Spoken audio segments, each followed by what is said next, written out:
Sí, Dale. bárbaro.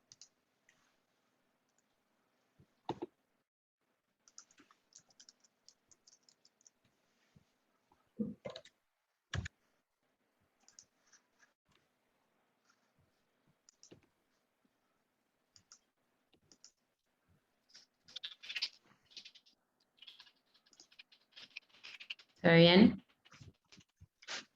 Perfecto. Bueno.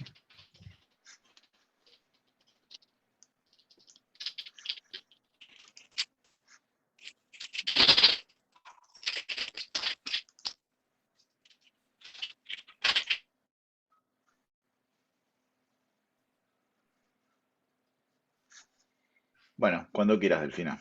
O Empieza Florencia, no Flor. sé quién inicia. Sí, empieza Dale. Bueno, Flor. perfecto. Dale. Bueno, yo te voy diciendo qué pasa.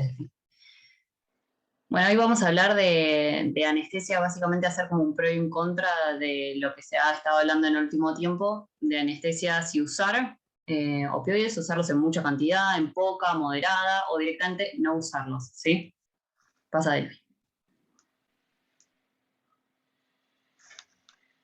Bueno, como ya todos sabemos, sí, los opioides son fármacos que se han utilizado hace mucho tiempo y que contribuyen al alivio del dolor y han mejorado la calidad de vida tanto en pacientes con dolor agudo postoperatorio como con dolor crónico de cualquier etiología, ¿sí? Ya sea oncológico o de otra índole.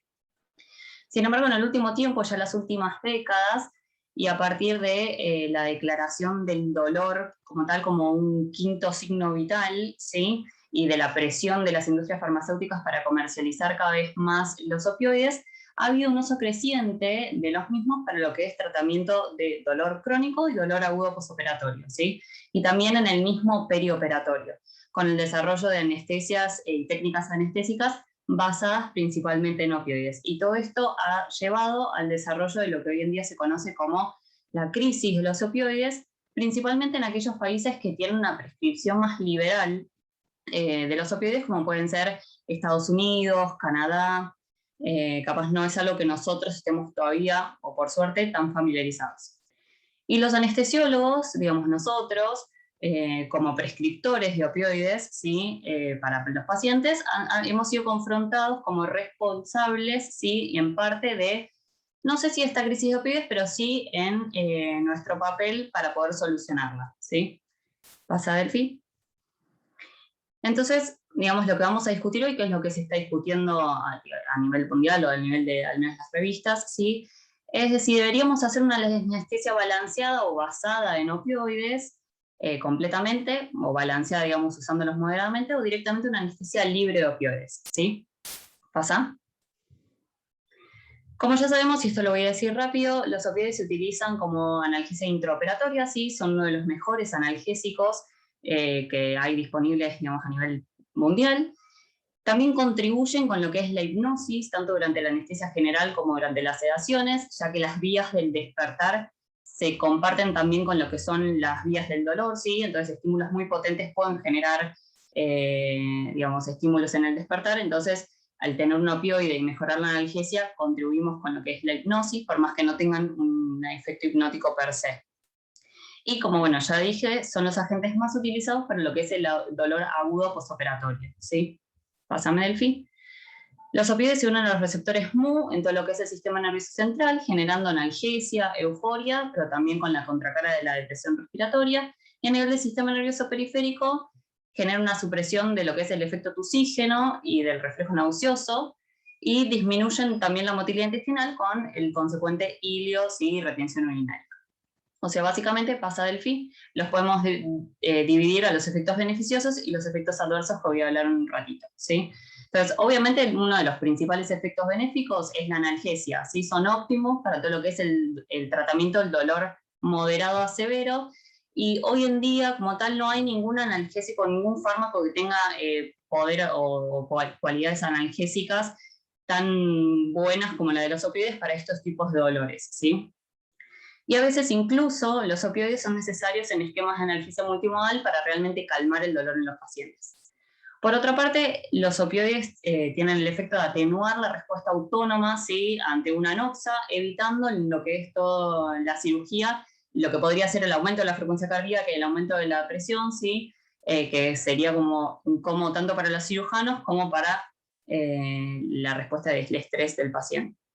Por otra parte, tienen efectos sinérgicos y aditivos con otros agentes, ¿sí? Ya sea hipnóticos, propofol, benzodiazepinas, coadyuvantes como ketamina, dexametasona, ¿sí? Lo que permiten reducir la dosis también, o sea, generar una reducción de la dosis tanto del opioide como de otros analgésicos, sobre todo en lo que es esquema multimodal, y suprimen, como ya mencioné, el efecto tusígeno, ¿sí? Y nauseoso durante lo que es la manipulación de vía aérea, ya sea para una leningoscopía, la intubación, para una fibromialgia, ¿sí? Y esto, mencioné la excepción del fentanilo, que la supresión del efecto tusígeno es dosis dependiente, ¿sí? Y que uno incluso puede ver que con dosis un poco menores puede llegar a inducir la tos, ¿sí? Pásame, Delphi. Y respecto a lo que son los efectos adversos, que no me voy a detener mucho en cada uno, pero ya sabemos que pueden generar hipotensión, bradicardia, depresión respiratoria, ¿sí? Con menor frecuencia y menor volumen, rigidez torácica, delirium, náuseas y vómitos. El delirium, perdón, más que nada en gente más grande y obviamente dependiente también de la dosis. Náuseas y vómitos, hilio y retención urinaria por la menor motilidad de lo que son las vísceras, y prurito, ¿sí? Pásame, Delphi. Entonces, al saber que los efectos adversos de los opioides están muy relacionados con sus dosis y por ende son dosis dependientes, en el último tiempo se ha pasado de lo que era una analgesia basada en opioides, o una anestesia basada en opioides, donde la analgesia era prácticamente realizada puramente con opioides, ¿sí? A lo que son las estrategias multimodales, ¿sí? Que buscan utilizar otro tipo de analgésicos o de fármacos, ya sea analgésicos per se o no, para disminuir la dosis de opioides y así disminuir los efectos adversos que uno encuentra con su uso, ¿sí? ¿Cuáles son estas técnicas y estas estrategias multimodales? La anestesia regional, ¿sí? Analgésicos no opioides, como pueden ser los AINES, los COXIBs, el paracetamol, ¿sí? Adyuvantes con propiedades analgésicas, como la ketamina, la dexametasona, y agonistas alfados como la dexmedeto o la clonidina. Y hay otros como el sulfato de magnesio, ¿sí? O beta-bloqueantes, se han propuesto, ¿sí? Gabapentinoides, todo con el fin de reducir los efectos adversos que se encuentran con las altas dosis de opioides. Pásame, Delphi.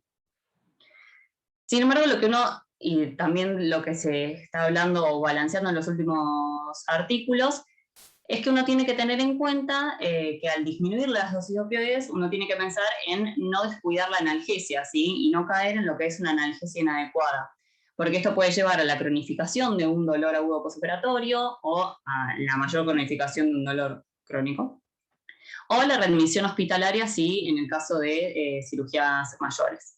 Por otra parte, también uno tiene que tener en cuenta que los otros fármacos utilizados, ¿sí? Como coadyuvantes o analgésicos, también presentan un riesgo de tener efectos adversos, ¿sí? No es que son la panacea.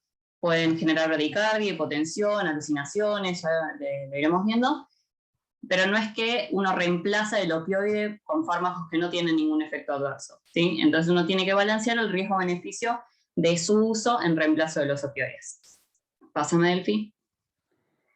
Entonces, digamos, uno de los primeros artículos que queríamos presentar, que es del 2019, ¿sí? Del European Journal of Anesthesiology, es esta editorial en donde empiezan planteando que los países que tienen una prescripción liberal de los opioides son los que tienen mayor problemas con lo que es la dependencia, la adicción a los opioides y el abuso, a diferencia de aquellos países que vendría a ser, digamos, nuestro caso, en donde la prescripción de los opioides es restringida y está más limitada, ¿sí? Pásame, Delphi.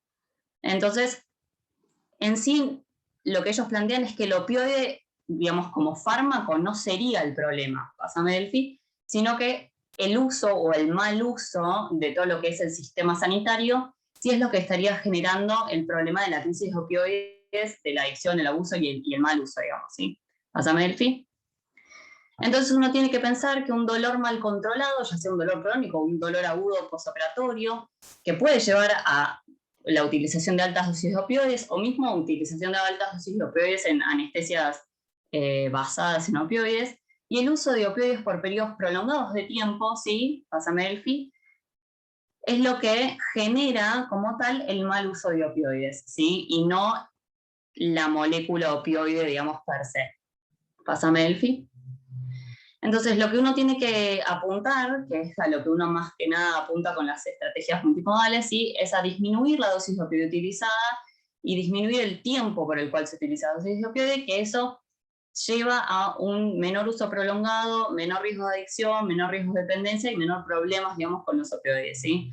Entonces, es importante saber que una anestesia puramente basada en opioides no sería lo ideal, pero sí los tratamientos multimodales demostraron ser incluso mejores que eso al reducir los efectos adversos, las dosis y todo de opioides, ¿sí? Pásame, Elfi. Sin embargo, lo que uno tiene que tener muy en cuenta es que nosotros como anestesiólogos podemos reducir la dosis de opioide en el intraoperatorio utilizando técnicas multimodales y utilizando coadyuvantes como puede ser la ketamina, la dexmedeto, la lidocaína, pero que todo esto tiene que ser un esfuerzo conjunto, porque de nada sirve que nosotros reduzcamos los opioides en el intraoperatorio, pero que en el postoperatorio inmediato o en el piso o en el alta se continúe con la utilización amplia y grande, digamos, de opioides, ¿sí? Sino que tiene que ser un esfuerzo conjunto entre todos, volvemos un segundito, para reducir las dosis de opioides a todos los niveles, ¿sí? Ahora sí pasame, Elfi. Sin embargo, digamos, uno tiene que tener en cuenta que administrar la anestesia de los conalgésicos o la anestesia regional ha sido efectivo, pero suprimir y reducir los opioides completamente en una OFA significa anestesia libre de opioides, ¿sí? Todavía no tiene una evidencia concreta, ¿sí? Entonces uno no tiene que ir completamente en la dirección de eliminar los opioides porque todavía siguen siendo útiles. Pásame, Elfi. En este sentido, uno de otros artículos que salió hace poco, 2020 si no me equivoco, es este trial, ¿sí? En donde se analizaron cirugías mayores o intermedias no cardíacas, ¿sí? Ellos armaron 2 grupos de pacientes, los 2 con analgesia inhalatoria con deflorano, los 2 utilizando analgésicos endovenosos, ketamina y lidocaína en infusión, pero la diferencia básicamente fue que un grupo tenía infusión de dexmedetomidina como analgésico único y principal, y el otro utilizaba remifentanilo con un bolo de morfina al final de la cirugía, ¿sí? El outcome que ellos medían eran los efectos adversos de los opioides, hipoxia, hilio, náuseas y vómitos y disfunción cognitiva. Y este estudio, digamos que lo que intenta es justamente evaluar si la anestesia completamente libre de opioides es posible y buena, digamos, efectiva. Tuvo que ser tenido precozmente por 5 casos de bradicardia severa en lo que era el grupo de dexmedetomidina, ¿sí? Y también mayor índice de hipoxemia en este mismo grupo con un riesgo relativo de 1.1, o sea, incrementaba bastante el riesgo de hipoxemia también. El resto de los efectos adversos evaluados, como la disfunción cognitiva y el hilio, fueron similares, y sí, el grupo de dexmedetomidina tuvo menor náuseas y vómitos postoperatorios. Lo que ellos no sabían bien, que ahora lo vamos a ver, es si esta disminución de las náuseas y vómitos fue per se por disminución de náuseas y vómitos o por un retardo también en el despertar que presentó este grupo de dexmedetomidina, ¿sí? Pásame, Delphi. Acá está, digamos, estos resultados principales que comentaba recién, ¿sí? En donde la hipoxemia, ¿sí? Fue mayor, un 72% en el grupo de dexmedetomidina versus un 61% en lo que era el remifentanilo. El hilio, digamos, grandes rasgos, que es lo que yo dije que no tenía diferencia, fue muy parecido, la disfunción cognitiva también. Y todo lo que es los efectos así de depresivos, hipoxemia, fueron también más frecuentes en lo que es la dexmedetomidina que en el remifentanilo. Pásame, Elfi. El uso de morfina sí fue un poco mayor en el grupo de remifentanilo, pero el tiempo de extubación y a la extubación y la duración el tiempo de duración en la RQ fue mayor, acá se ve 2.28, no sé si se llega a ver el cursor, fue mayor en el grupo de dexmedetomidina que en el grupo de remifentanilo. En las náuseas y vómitos ya dije que fueron menores, ¿sí? En el grupo de dexmedetomidina, y sí, la bradicardia fue mucho mayor en el grupo de dexmedetomidina y fue lo que motivó, ¿sí? La detención del estudio, incluso habiendo casos de asistolia. Los casos de bradicardia y asistolia ellos los vieron mucho más relacionados en las cirugías laparoscópicas, ¿sí? Abdominales, en donde con el neumoperitoneo los pacientes hacían bradicardias severas, incluso creo que hubieron 2 asistolias. Pásame, Delphi. Volví un segundito para atrás y así cierro este artículo. Entonces, básicamente lo que ellos muestran es que no necesariamente la eliminación del opioide intraoperatorio tiene siempre efectos benéficos o disminuye completamente los efectos adversos relacionados con los opioides, como puede ser hipoxemia, sedación, sino que la utilización de otros ayudantes también puede generar estos efectos y uno tiene que tener en cuenta esto, ¿sí? Las dosis igual de dexmedetomidina, lo comento en este artículo, eran mucho mayores que las que nosotros usamos en quirófano, al menos a mí me sorprendieron, utilizaban entre 1 y 1,5 gamas kilo hora, que nosotros utilizamos en general 0,4 para el mantenimiento, 0,7 durante 20 minutos al principio, así que no sé qué hubiese pasado si lo hubiesen usado con las dosis que nosotros usamos habitualmente. Ahora sí, pásame, Delphi. Y uno de los últimos papers que traemos para comentar es esta review del 2020, en donde habla justamente de lo que es la anestesia balanceada con técnicas multimodales con uso de opioides versus lo que es la anestesia completamente libre de opioides, ¿sí? Y lo que ellos concluyen y mencionan es que no hay evidencia que la anestesia completamente libre de opioides tenga efectos benéficos sobre técnicas multimodales, ¿sí? Y que en la práctica la anestesia libre de opioides no es realista, ahora voy a mencionar por qué, y que tampoco reconoce sus propias limitaciones, ¿sí? Pásame, Delphi. Primero, que es algo que ellos mencionan, que las drogas que son utilizadas en la anestesia libre de opioides como ayudantes y como analgésicos, ¿sí? Poseen efecto techo, a diferencia de los opioides, ¿sí? Por ejemplo, el paracetamol, los AINES, ¿sí? Todos tienen un efecto techo y una dosis límite, digamos, por día, que uno no puede, digamos, superar justamente por el riesgo de efectos adversos, ¿sí? Y que hay otras drogas, como el sulfato de magnesio, o los gabapentinoides, o los bloqueantes, que también tienen un índice terapéutico estrecho, limitando su uso, ¿sí? Por otra parte, no, las drogas utilizadas para la anestesia libre de opioides no permiten una titulación analgésica por efecto, ¿sí? Sino que en general uno puede realizar infusiones o una administración única con intervalos, digamos, de tiempo, por ejemplo, cada 8 horas, cada 6 horas, y que no permite individualizar cada paciente y tratarlo a cada paciente, digamos, para disminuirle el dolor puntual de esa persona. Por otra parte, todos los que están a favor y, digamos, bogan por anestesias libres de opioides, no consensúan qué fármacos efectivamente hay que usar. Si bien se sabe y se menciona bastante a la efectividad de la ketamina o la lidocaína, nadie menciona qué tipo de combinación y a qué dosis en realidad serían las óptimas para llevar a cabo una anestesia libre de opioides, ¿sí? Si es dexmeto más ketamina más lidocaína, o si es solamente ketamina más un betabloqueante, o dexmeto más sulfato de magnesio. No hay nada escrito ni estudiado, ¿sí? Pásame, Delphi. Por otra parte, digamos, ignora lo que es el riesgo de interacciones farmacológicas. Al usar tanta cantidad de drogas, digamos, uno puede presentar también interacciones entre ellas y efectos adversos propios de cada una, ¿sí? Y ahí menciono un par que no voy a mencionar porque ya las conocemos.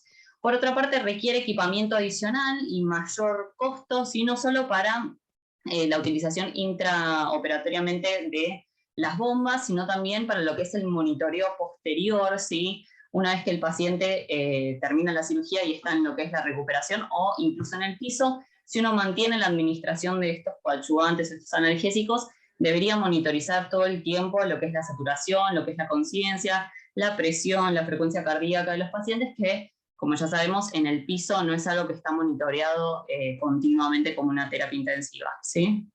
Y por otro lado, se ha visto, o en los estudios que hay hechos, que la anestesia libre de opioides como tal no evita el abuso de los opioides, porque esto puede realizarse en el intraoperatorio, pero muchas veces en lo que es el piso o una vez dados de alta los pacientes, tienen prescriptos opioides, ya sea como rescate o como tratamiento del dolor, entonces que es lo que mencionamos anteriormente. Si uno hace una anestesia libre de opioides en lo que es solo el intraoperatorio, no genera ningún impacto, ningún cambio si el paciente sigue consumiendo opioides posteriormente. Pásame, Delphi.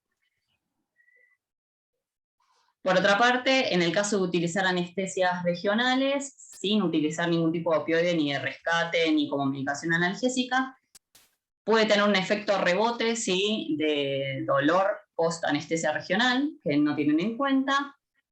Otra cosa que menciona este artículo es que hay falta de evidencia sobre la potencia analgésica que uno atribuye a cada coadyuvante, ¿sí?, y la imposibilidad de saber para cada paciente qué fue o cuál fármaco fue el que realmente le quitó el dolor, ¿sí?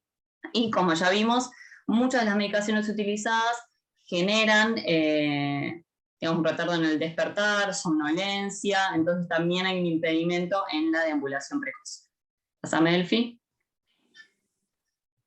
Entonces, para cerrar, básicamente, lo que, digamos, queremos rescatar, o al menos yo quiero rescatar esto, es que uno tiene que es lo que resume esta editorial que está ahí la foto de Crash, que uno no tiene que estar como un péndulo, digamos, diciendo o anestesia completamente basada en opioides o anestesia completamente libre de opioides, sino que lo que uno tiene que buscar es un balance, porque un uso excesivo de opioides puede tener efectos adversos, como ya sabemos, ¿sí? Pero también la ausencia de opioides también puede tener efectos adversos, digamos, derivados de las otras medicaciones utilizadas, ¿sí? Y que uno tiene que tener en cuenta que la idea es disminuir el dolor agudo postoperatorio para evitar el riesgo de cronificación de este dolor, para evitar, digamos, mayores complicaciones, tanto, digamos, de la cronificación del dolor como mayores complicaciones postquirúrgicas como infecciones de heridas, dehiscencias, ¿sí? Y un peor pronóstico quirúrgico, y para también evitar una disminución de la calidad de vida de los pacientes que tienen dolor, ¿sí? Entonces, la idea es un punto y término medio, más que nada. Bueno, y voy a seguir yo a partir de acá. Entonces, después de todo lo que expuso Flor, lo que deberíamos tener en cuenta es que si bien todavía la posibilidad de realizar una anestesia 100% libre de opioides no es tan real, sí nos deberíamos ocupar de ahorrar opioides siempre que podamos. Ahí está.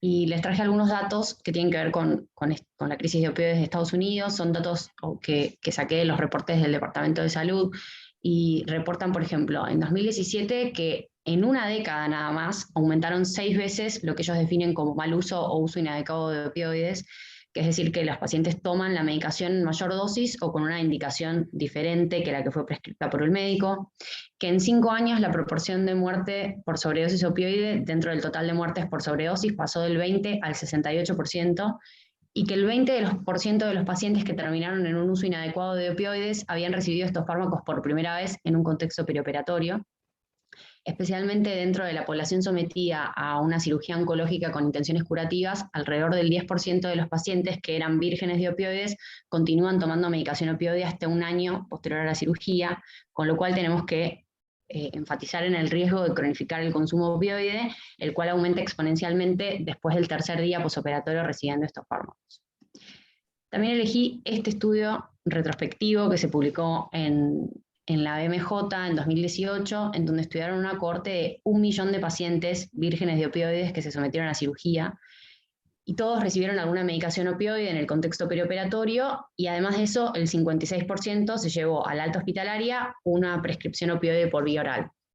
Aclaro que ellos usan hidromorfina, oxicodona, otros fármacos que no utilizamos nosotros, pero eso no quita la gravedad y la velocidad con la cual desarrollaron esta crisis en un periodo de entre 10 y 20 años, ¿sí? Lo que encontraron es que lo más importante es que es la duración de la prescripción más que la dosis de opioides, lo que se asocia más fuertemente con el uso indebido en el periodo posquirúrgico temprano, cosa que ya había mencionado Flor, y tienen un aumento del 44% en el uso indebido cada vez que renuevan el abastecimiento de una prescripción, y un aumento del 20% del uso indebido por cada semana en la que están tomando opioides, ¿sí? Y otro concepto que quiero abordar, que también ya se ha hablado en otros ateneos, es la asociación entre el uso de opioides intraoperatorios en altas dosis y durante periodos prolongados, y la aparición de una combinación, en realidad, de tolerancia aguda e hiperalgesia inducida por opioides. La hiperalgesia inducida por opioides es un término general que incluye, o sea, tiene varias definiciones, depende de donde uno lo lea, pero intenté hacer como una cosa resumida o intentando mezclar todo lo que leí, que incluye alodinia, disminución del umbral de dolor y aumento de la respuesta a una estimulación supraumbral. la incidencia en la práctica asistencial todavía está en debate, pero esta revisión sistemática y metaanálisis, que es de 2014, el que ven más arriba, en la revista británica de anestesia, es tal vez la evidencia más fuerte que tenemos para convencernos de que la administración de remifentanilo, especialmente en altas dosis y durante periodos prolongados, se asocia con hiperalgesia inducida por opioides primaria, o sea que desciende el umbral doloroso en la zona de la herida, pero también con hiperalgesia inducida por opioides secundaria, que es un área de alodinia mecánica alrededor de la herida. Además, un aumento de dolor posoperatorio medido por EBN y un aumento en el consumo de morfina en las primeras 24 horas posoperatorias. Y por otro lado, varios trabajos, entre ellos este de Martin Angst, lo que intentó definir es, bueno, ¿qué consideramos nosotros que somos anestesiólogos como dosis altas y periodo prolongado? Entonces, a dosis orientativo tenemos que considerar que estamos usando una dosis alta cuando estamos usando el REMI, a más de 0,3 gamas kilo minuto, o a una dosis total mayor a 50 gamas kilo para que el paciente desarrolle una tolerancia aguda, o un poco menos, incluso mayor a 40 gamas kilo para que pueda desarrollar hiperalgesia inducida por opioides, y un periodo prolongado sería un periodo mayor a 3 horas, mayor a 180 minutos. Entonces lo que tenemos que tener en cuenta es, en aquellos pacientes que pensamos que vamos a tener que usar REMI alto por más de 3 horas, bueno, especialmente en esos pacientes tenemos que intentar usar coadyuvantes analgésicos durante el intraoperatorio para disminuir la dosis que administramos. Y además, es muy importante, que lo menciona también este artículo, que existe una fuerte correlación tanto entre la hiperalgesia primaria y secundaria y la incidencia de dolor persistente después de los 6 meses postquirúrgicos.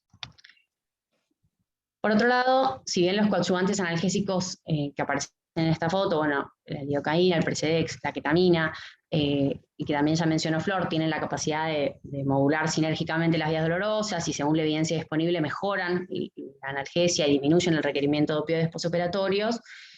También debemos tener en cuenta que la mayoría de los trabajos publicados muestran que los tiempos de alta de la recuperación posanestésica son significativamente mayores en estos pacientes, en las estrategias libres de opioides o que intentan casi no usar opioides, especialmente aquellos que reciben 2 o más fármacos de entre dexmedetomidina, clonidina, ketamina, magnesio. Y sumado a esto, hay otro debate muy grande que lo que plantea es, o sea, hay muchos autores que se cuestionan si realmente estos efectos ahorradores de opioides se deben a un efecto de la droga o se debe a que los pacientes están mucho más sedados.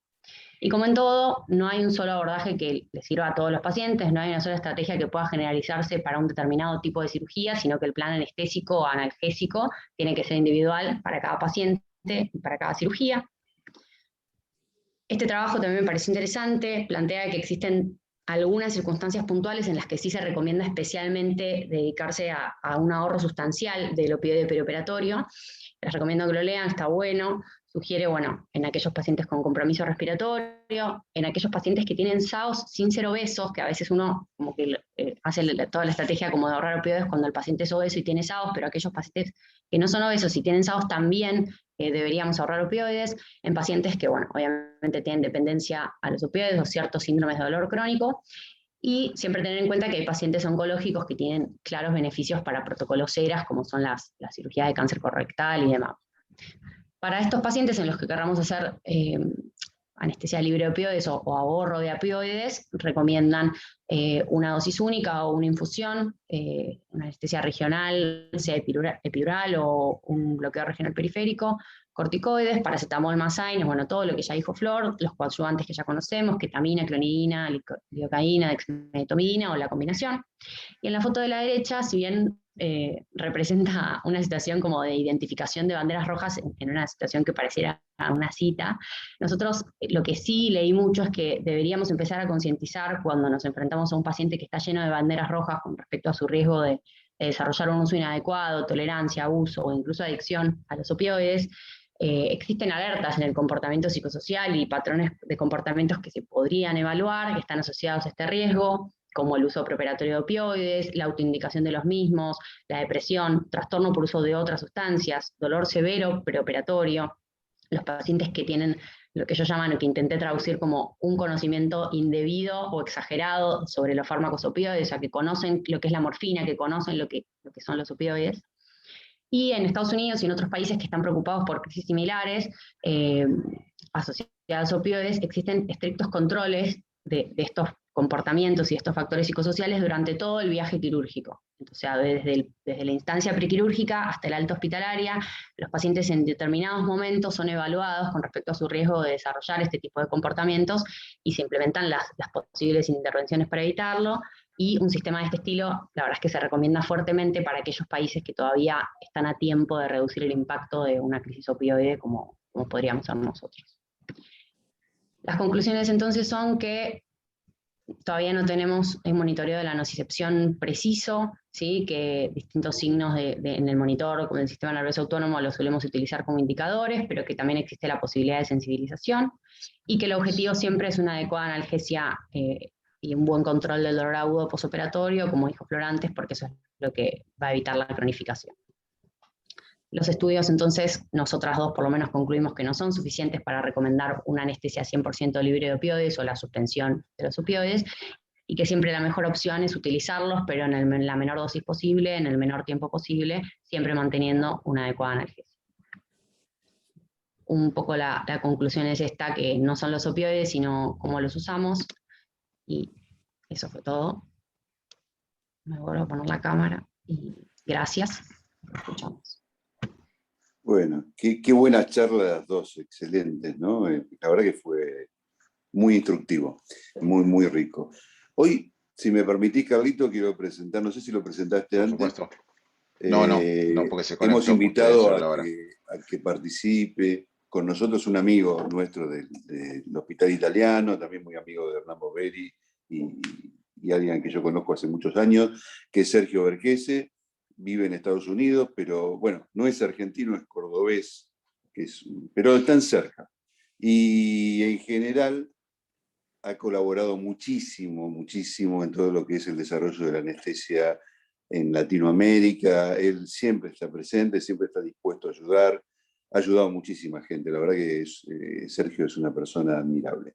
Y un poco lo invitamos porque él tiene experiencia en todas estas cosas de los opioides. Y para que nos cuente un poco su opinión, para que nos diga qué le pareció, para que nos diga cómo se está manejando en Estados Unidos esta crisis de los opioides, y para que haga los comentarios que él quiera, así después podemos preguntar y charlar más sobre esto. Hola Sergio, ¿cómo estás?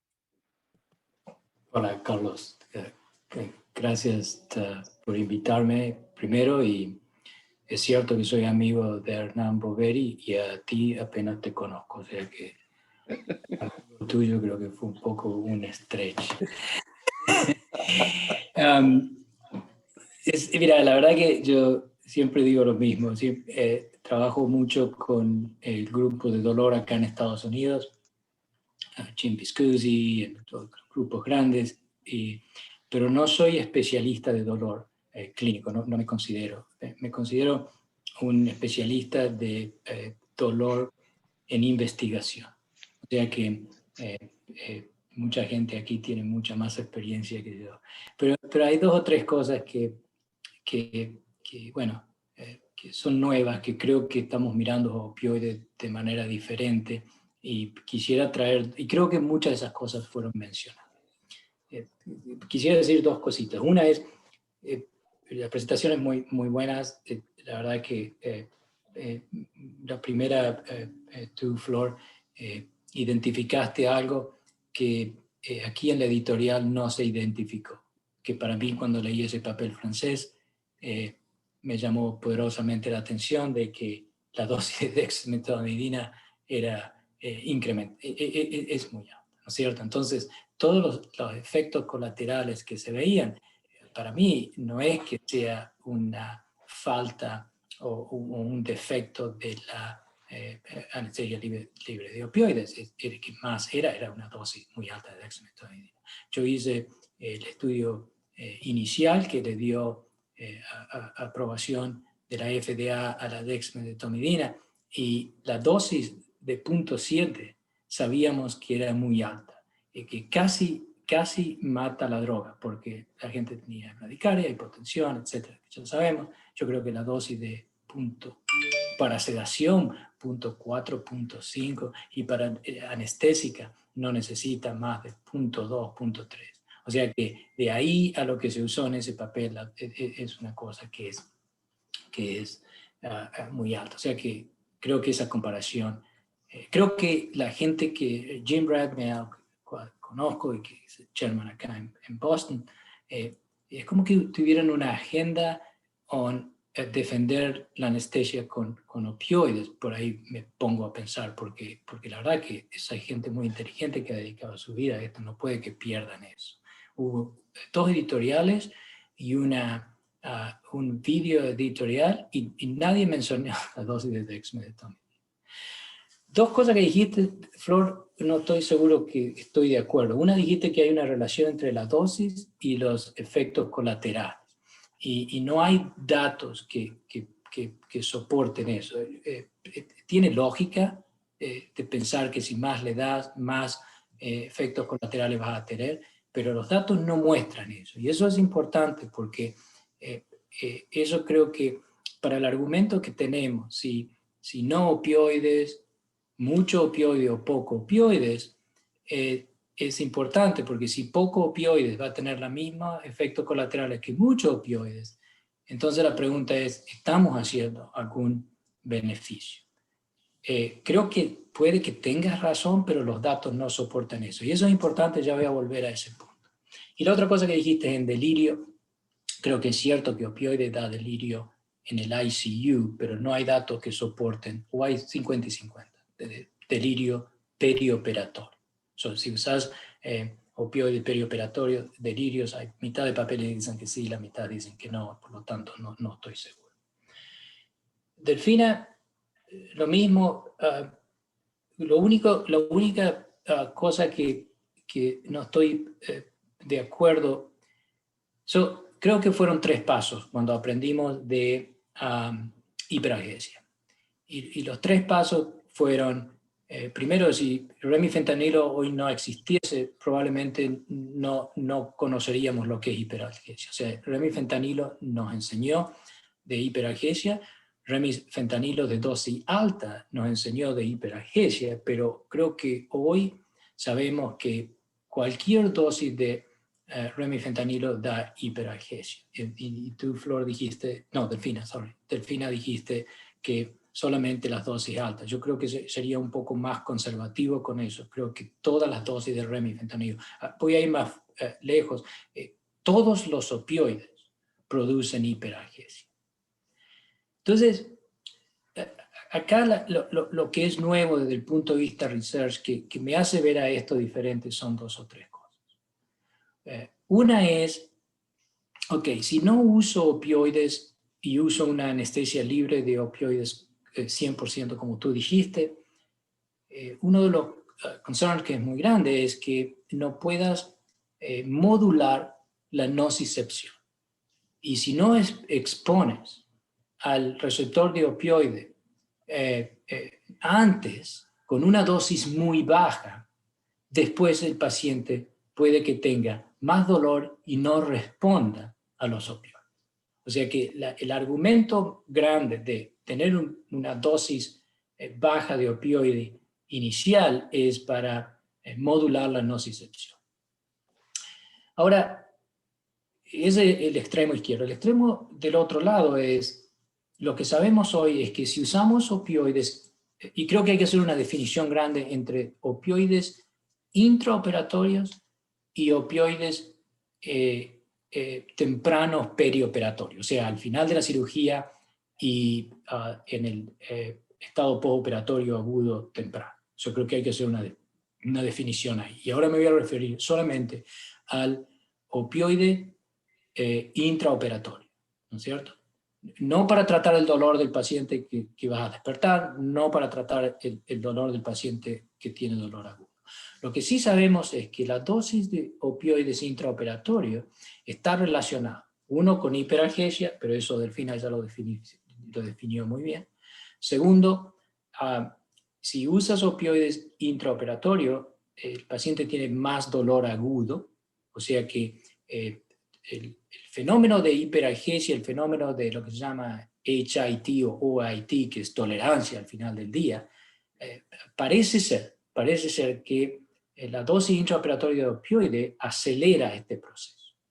Hay 2 estudios en animales que muestran que si usas opioides intraoperatorios esos animales también desarrollan dolor crónico. Y creo que Delfina lo dijo en un momento. Ella dijo, no solo los pacientes que tienen y usan remifentanilo alto tienen hiperalgesia, pero también tienen, no sé si ella dijo, más uso de opioides a largo término o dolor crónico, o algo así dijo, lo cual es muy cierto.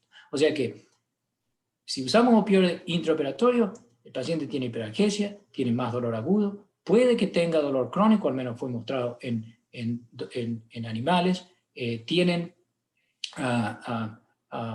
más complicaciones, tienen más readmisiones, y si por ejemplo miras en cirugía de espina, al año tienen más,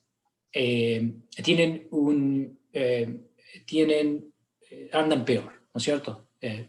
Lo que tiene es que funcionalmente, me da trabajo por ahí. Me pasó como el negro Álvarez, que también es cordobés, vino acá y se olvidó del español y no aprendió inglés. So, lo que pasa es que tiene peor recuperación funcional. O sea que ese es el problema por el cual es muy concerning, más allá de la epidemia que tenemos, del desastre que tenemos, que ha matado los opioides más gente que lo que mató el COVID en Estados Unidos. O sea que hay un concern muy grande debido a eso. O sea que para mí, como yo veo este problema hoy, que lo veo un poco diferente de como lo veía antes, es que hay un punto donde lo bueno se transforma en malo. O sea que si usas y la pregunta del $1.000.000 es ¿cuándo este cambio ocurre? ¿No es cierto? La exposición temprana y poco, eso va a producir nocicepción y va a disminuir el dolor agudo, va a disminuir el dolor crónico, va a disminuir la dosis de opioides y otras drogas para tratar el dolor postoperatorio. Pero en algún momento eso cambia, y si lo expones demasiado al paciente, de pronto incrementa la hiperalgesia, OIT, HIT, incrementa el dolor agudo, probablemente el dolor crónico, y tienen un deterioro funcional si uno sigue ese paciente más de un año. Sergio, muchísimas gracias. La verdad que muy, muy interesante lo que estás planteando, muy, muy útil. No sé, estoy seguro que va a haber gente que quiera hacer preguntas. A mí se me ocurre, desde el punto de vista clínico, que los que hacen esta mezcla de dar opioides en una dosis lógica y hasta baja, y lo mezclan con anestesia regional, cuando se puede, por supuesto, me parece que los resultados son muy óptimos y permite disminuir mucho todo esto de las complicaciones posoperatorias del uso de opioides. Pero eso es multimoro. Sí, multimodal. Estamos hablando de... Yo creo que, claro, creo que multimoro, yo creo que Flor lo dijo no, muy elegante, seguro lo dijo más elegante que vos. Fue que... seguro. Seguro.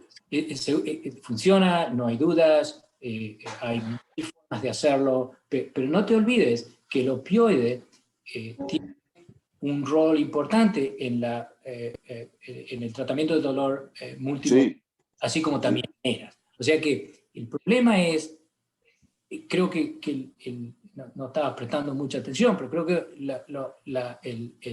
el Ateneo hoy era o libre de opioides o opioides. O no. Sí, opioides. Claro. Yo creo que el multimodal, creo que sí. El problema es que con el multimodal, al mar in the waters, entonces no podés tener esta idea, al menos desde el punto de vista de investigación, no podés tener claro, idea purística para ver dónde este switch turns on. Te entiendo perfectamente lo que quieres. Y es cierto, la charla de hoy era de una u otra cosa. Pregúntale vos, Delfi, después está la doctora Ongiani y la doctora Lupi que habían preguntado. Adelante, pregúntale, Delfi. ¿Qué tal? Gracias por todos los comentarios. Le quería preguntar qué opina de las dosis que yo mencioné, más allá de que sí es cierto que todas las dosis de opioide intraoperatorio, especialmente el remifentanilo, inducen hiperalgesia, encontré para lo que la bibliografía llama dosis altas, que entiendo que generarían mayor riesgo de hiperalgesia y principalmente mayor riesgo de hiperalgesia secundaria, tal vez. Si las dosis que yo mencioné más o menos considera que son dosis muy altas, yo no lo mencioné, pero nosotros muchas veces utilizamos el remifentanilo en una estrategia de anestesia total endovenosa a una concentración de 8, por ejemplo, nanogramos 8 mililitro, nanogramos por durante mililitro. muchas horas. Y eso de repente lo suspendemos, que es lo que ya han hablado Isabel, Silvina, Rodrigo en otros ateneos, eso se suspende al finalizar la cirugía para despertar al paciente y ese momento creo que es crítico para... Hay muchas estrategias. Hay muchas estrategias que puedes tomar para disminuir la hiperalgesia. Por ejemplo, si disminuís la dosis en la mitad, al final de la cirugía, en la última media hora, y después la disminuís de nuevo, por ejemplo, eso atenúa la hiperalgesia. Hay muchas cosas que se pueden hacer por la hiperalgesia. Ese es el número 1. Número 2, hay algo que es muy interesante cuando uno habla de hiperalgesia clínica, no de investigación. La hiperalgesia con remifentanilo ocurre almost exclusivamente con gases, no con TIVA.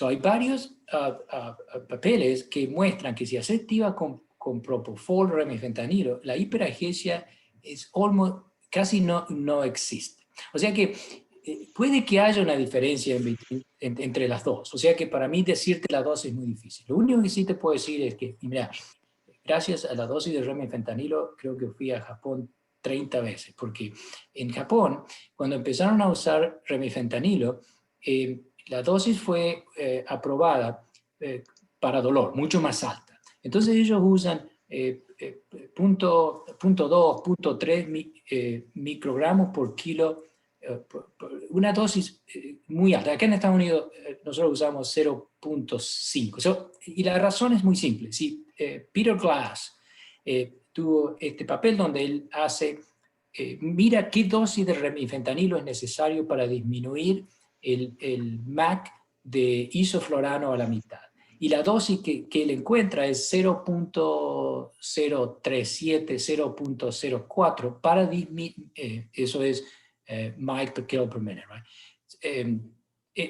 O sea que es una dosis extremadamente baja para bajar, estoy hablando con gas, no estoy hablando con TIVA, porque gente como Hernán tiene muchísima más experiencia que yo en TIVA. Para bajar la dosis. O sea que la pregunta que creo que nos debemos hacer es, ¿cuál es el objetivo del remifentanilo que usamos? Para movimiento es completamente diferente, porque para movimiento, si no tenés parálisis, probablemente la dosis sea 2 veces más alta. Pero la dosis anestésica de remifentanilo no es muy alta. Yo creo que lo suprausamos. No me acuerdo un papel de India donde empezaron a cortar en mitad, y el nivel anestésico no cambió muy mucho, porque el problema con los opioides es que tienen lo que se llama un ceiling effect, o sea que, por eso el opioide no es un anestésico, ¿no es cierto? O sea que el 50% lo llegás al 0.04, y después 0.06, 0.8, 1, 2, no te lleva a mucho más alto que el 60. Es lo mismo, claro. O sea que creo que, por ejemplo, los japoneses usaban la dosis de dolor que fue aprobada por la FDA japonesa, entonces la dosis de ellos es mucho más alta. Creo que ahora con estos nuevos papeles de los monitores de simpatético, parasimpatético, los monitores de dolor, lo que estamos viendo en Europa es Jean Moulier, por ejemplo, en Bélgica, en Bruges, que está usando dosis más bajas. O sea que creo que hay una oportunidad para utilizar un poco menos de remifentanilo. Hay una lista de gente que quiere preguntarle. Está la doctora Ongian, la doctora Lupi, después el doctor Viso y después el doctor Teijido. Un comentario nada más. El doctor Germán Soto, que creo que vos lo conocés, que es de Rosario, él hizo su doctorado planteándose que la dosis óptima era de entre 4 y 5 nanogramos por mililitro de remifentanilo, y la verdad que lo mostró claramente. Pero ¿la dosis óptima de qué? La dosis de remifentanilo para usarlo como coadyuvante en una anestesia inhalatoria. Claro, el problema es que el GO es lo que me da concern, que era control hemodinámico, porque era nivel de conciencia, porque acordate que el remifentanilo no sabemos cómo afecta, por ejemplo, el BIS. O sea que si vos vas de 0.05 a 1 o a 2, no ves mucho cambio en el monitor. O sea que el problema es que el problema de la ventana, ¿no es cierto? Que uno ve lo que ve a través de la ventana y no ve afuera. O sea, el problema con ese tipo de estudios, escribí un papel con Soto, no hace mucho, o sea, lo conozco bien. Creo que mi concern es que probablemente mirábamos el control hemodinámico, y creo que la mayoría de los papeles viejos, la definición del nivel de anestésico quizás sea no el mismo que es hoy. Probablemente esos pacientes estaban más profundos. Tienes razón. Doctor Ongian. Sí, muchas gracias por la presentación, estuvo realmente muy buena. Yo quería hacer un comentario con respecto a lo que actualmente, más allá de opioides sí u opioides no, creo que hoy por hoy tenemos que hablar de analgesia reducida en opioide, basándonos siempre en una técnica multimodal. Si nosotros hablamos de analgesia postoperatoria, tenemos que hablar de analgesia multimodal, y la analgesia multimodal incluye al opioide, concretamente. Las dosis y, digamos, la analgesia de los pacientes siempre tiene que estar basada en una conducta individual, o sea, es específica para cada individuo y procedimiento específica. Y aparte, algo que no se dijo es que muchos pacientes que llegan a quirófano son pacientes que también vienen crónicamente medicados con opioides, y son pacientes en los que de ninguna manera podemos prescindir del opioide. Son pacientes que de alguna manera tenemos que calcular la dosis basal y agregar, digamos, la dosis de opioide que corresponde al impacto doloroso de la cirugía. Por otro lado, algo que por ahí no estoy tan de acuerdo tampoco con algo que se mencionó durante la charla, es que los pacientes adictos hay que suprimirles el opioide. Se comporta como un paciente crónicamente medicado con opioides. Son pacientes que ya tienen una tolerancia al opioide y que no podemos prescindir en el perioperatorio del opioide de ninguna manera, porque lo que vamos a tener es justamente una abstinencia aguda en el posoperatorio inmediato. Por ahí no lo ven en el quirófano o en la sala de recuperación, pero sí la vamos a ver en la sala.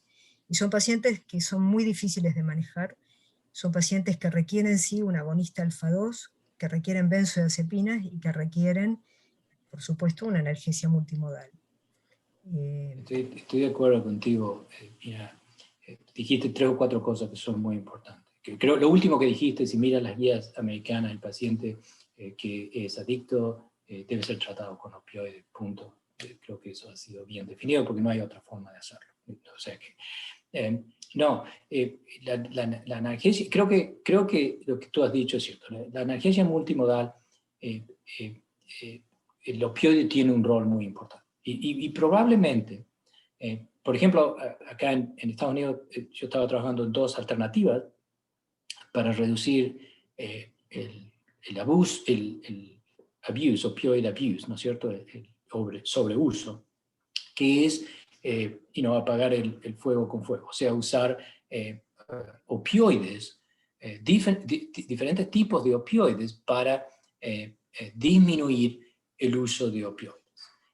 El problema, la mitad del problema aquí es que cuando esas pastillas se van a la calle, alguien las usa. O sea que el problema del opioide no es muchas veces el paciente, es el nieto o lo que sea. O sea que hay 2 o 3 cosas que se están trabajando que son muy importantes. Uno son lo que se llama pain trajectories. Una de las cosas que hay varias publicaciones, hubo una anestesiología no hace mucho donde habla de las trayectorias del dolor, y una de las cosas que es importante es ver si podemos, más que darle 1 miligramo más o menos aquí que allí, sería si podemos leer qué trayectoria de dolor ese paciente va a tener. Entonces de esa manera podemos predecir que ese paciente va a tener o no, que va a necesitar o no. Hay un opioide, una combinación aquí nueva de no opioide que es meloxicam, y lo que han llegado a producir con un algoritmo que tienen es que pueden predecir, en el estudio fue 100%, lo cual yo no podía creer, es quién se tiene que ir a la casa con una prescripción y quién no se tiene que ir a la casa con una prescripción. Y el que se va a la casa con la prescripción, ¿cuántas pastillas va a necesitar? Y cuántas veces te va a llamar o no te va a llamar, porque no llegó suficiente. O sea que esas alternativas, y la última es una droga nueva que probablemente la mayoría de la gente la conozca, que es un opioide, pero que trabaja en la arrestina, que se llama de arrestin, por parte del opioide, que en realidad trata el dolor, pero no te da los efectos, los side effects. O sea que, sabemos que es un problema. La mitad del problema quizás sea no relacionado al dolor per se, que el paciente vaya a tener dolor crónico, y como digo, estamos mirando de manera diferente, como pain trajectory y cosas diferentes, para ver si uno puede predecir quién va a necesitar, quién no va a necesitar y cómo darlo. Sé que eso es importante.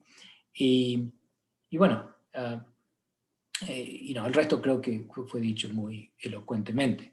Hay que tratarlo, porque si no el paciente con dolor agudo no tratado va a tener dolor crónico. Eso ha sido bien demostrado, creo que es más allá de la charla de hoy, ¿no?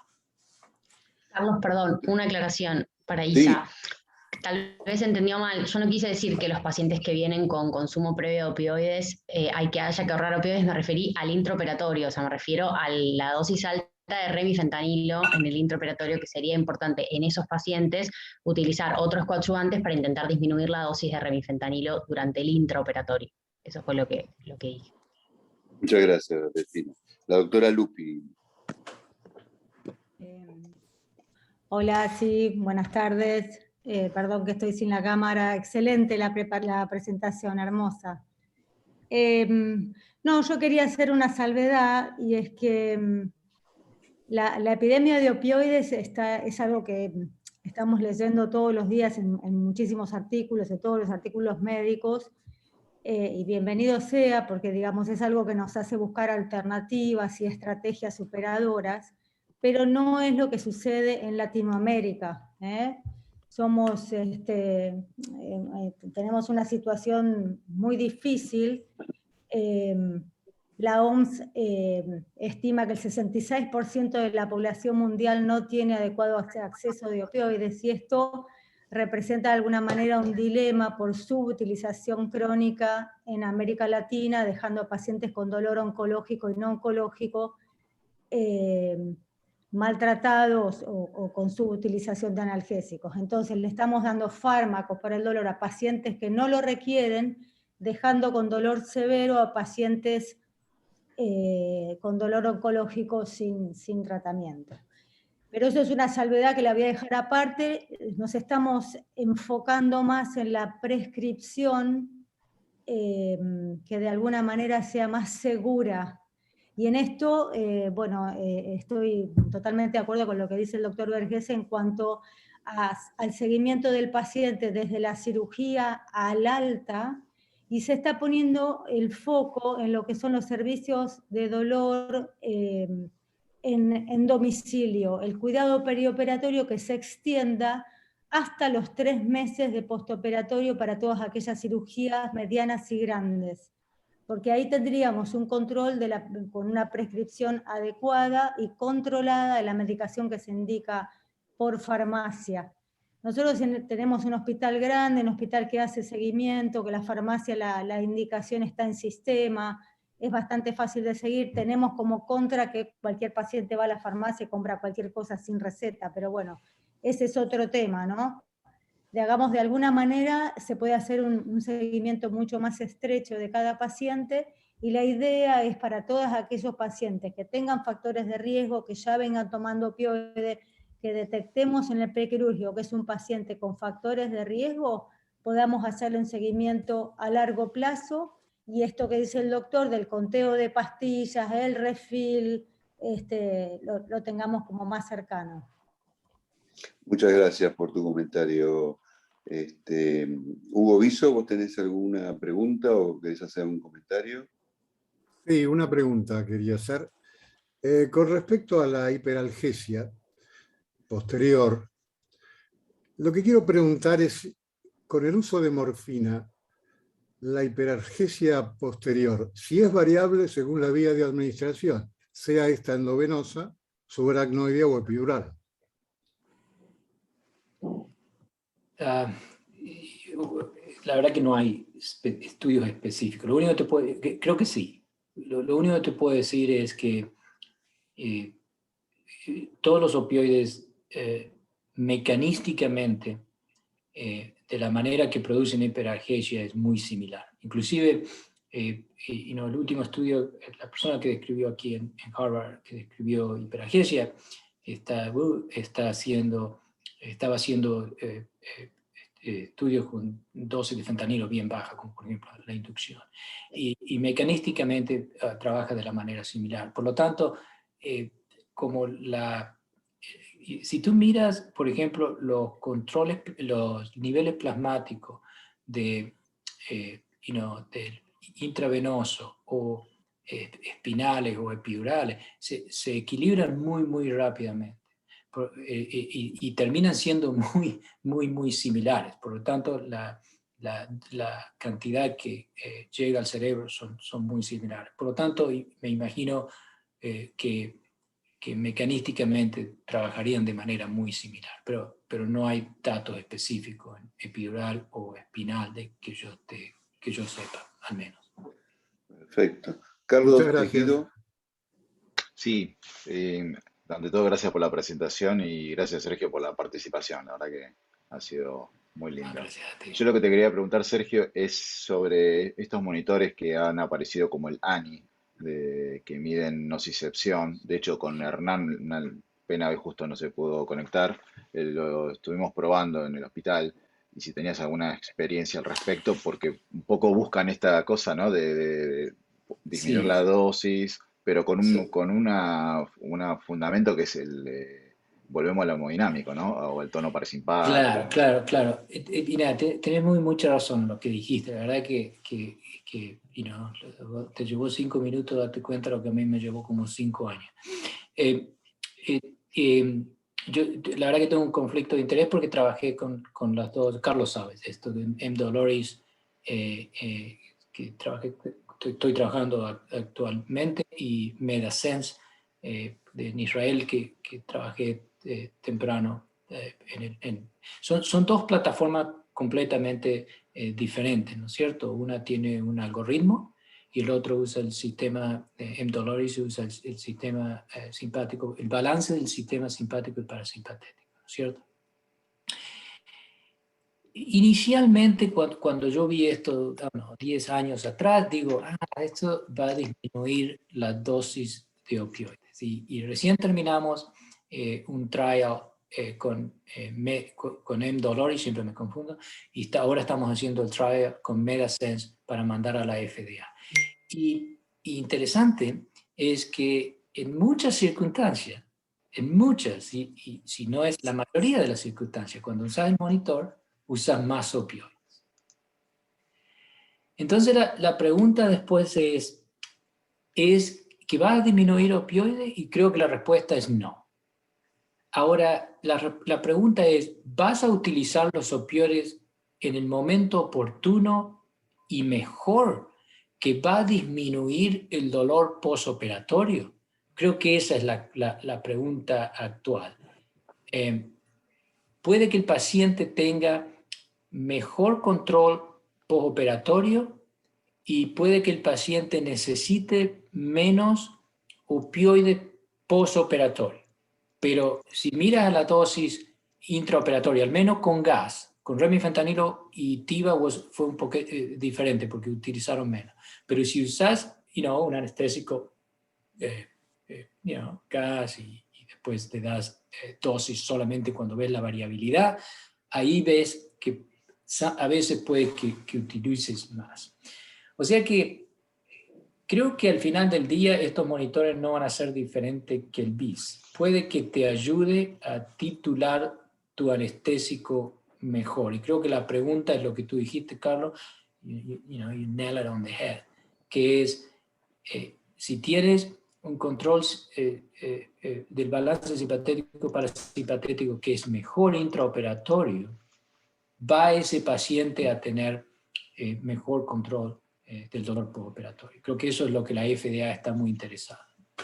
Porque por eso dije con Flor yo no estaba de acuerdo en lo que ella dijo. Es que ella dijo, a medida que la dosis, pero esto es muy importante, no lo hago nada más que para mortificar. La dosis, no es porque, a medida que la dosis incrementa, los efectos colaterales incrementan. Yo creo que no es cierto, creo que hay un punto, la curva es una curva donde en un momento tiene una parte exponencial, como un hockey stick, ¿no es cierto? Y el tema es, si disminuyes un 20% de opioides, en una de esas disminuyes la complicación en 50%, por ejemplo, las complicaciones respiratorias. Nosotros recién publicamos lo que se llama el Prodigy Trial, que identifica de manera con IA, que se llama inteligencia artificial, identifica quiénes son los pacientes que se van a meter en problemas. O sea, por eso Carlos tiene razón. Si podemos disminuir poco y disminuimos las complicaciones mucho, puede que tenga un uso. Muchísimas gracias. Bueno, estaba el doctor Stinga que había mandado una pregunta. No sé si estás por ahí, si querés hacer alguna pregunta, José, rápida. Ya estamos un poquito pasados de tiempo. José. Sí, estoy sin cámara, por eso le hice la pregunta. La idea es la utilización de una gama kilo de fentanilo y AINES y corticoides previa a la incisión quirúrgica en un bloqueo regional, si el doctor Verghese opina que eso disminuiría el efecto rebote que se produce luego de la extinción del bloqueo. Ese es el papel de ONG. La pregunta, hubo un papel, estoy haciendo trampa, pero estoy leyendo, en 2007, C.J. Wolf tuvo este papel que se llama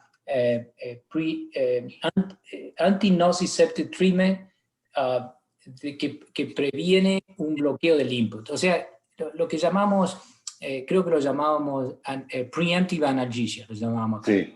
Preemptive analgesia. Claro, la pregunta es, ¿puedes bloquear esta vía antes que el dolor ocurra? Y hubo dos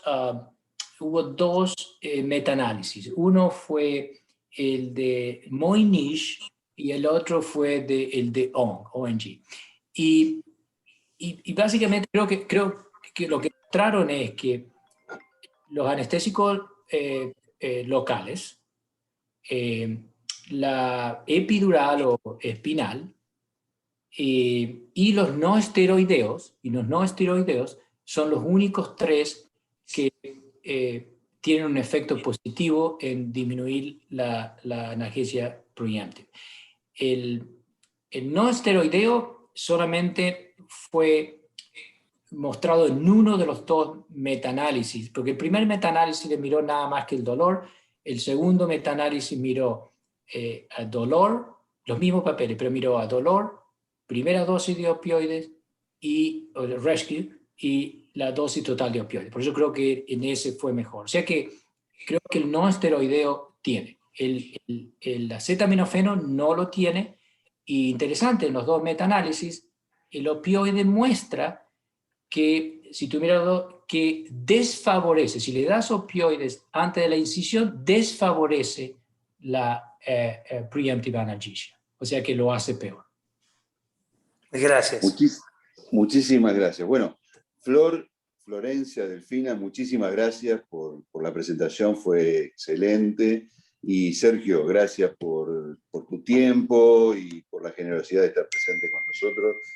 Sabés que te apreciamos mucho, en serio. Así que esperemos poder verte en otro Ateneo.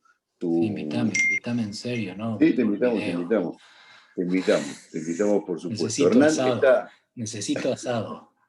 Vi que te hacen unas empanadas excelentes, así que sí. no sé si estás extrañando mucho. Él también hace empanadas muy bien. Y Hernán estaba presente con su iPad, no podía hablar, pero estaba por ahí presente. Así que sí, me estaba mandando text. Te estaba mandando texto. Sí, bueno, muchísimas gracias, muchísimas gracias a todos. Y te invitamos de vuelta, te prometemos, porque te queremos aprovechar más de lo que hicimos hoy. Muchas gracias. Bueno, muchas gracias a ustedes. Chao, hasta luego. Gracias. Gracias a todos. Chao. Buena semana. Gracias.